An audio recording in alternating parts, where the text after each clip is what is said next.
আরে জেম্মা তুমি কোথায় যাচ্ছো? আরে একটু মানে গায়ে হলুদ অকেশনে যাবো, তা হচ্ছে কোন শাড়িটা পরবো বুঝতে পারছি না। কেন তোমাকে তো এই শাড়িতেই খুব সুন্দর লাগছে, একদম বিউটিফুল লাগছে তোমাকে। এই শাড়িটা ভালো লাগছে? হ্যাঁ। কেন গায়ে হলুদে গেলে পরে শুধু লাল হলুদ পরতে হবে, এসব শাড়ি পরে যাওয়া যায় না? কেন যাবে না, অবশ্যই যাওয়া যাবে। দেখতো এই শাড়িটা পরে কত সুন্দর, হালকা শাড়িটা, গজের শাড়ি, এত দাম কম শাড়িটা।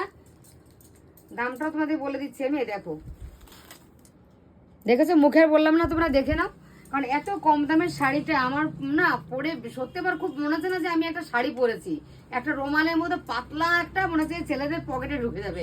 মানে শাড়িটা এত হালকা, পরে খুব ভালো লাগছে। সেটাই ভাবছি যে আমি গায়ে হলুদি গেলে আমার কি শুধু এই হলুদই পরতে হবে, লাল হলুদ এসব শাড়ি কি আমি পরতে পারি না? সবাই পরতে পারো, শুধু জাস্ট ক্যারি করতে হবে, জাস্ট আর কিচ্ছু লাগবে না। নিজেকে নিজে ক্যারি করো, তার সঙ্গে এবার পরো। আর এর সঙ্গে কি আর সেটা খারাপ লাগছে? একদমই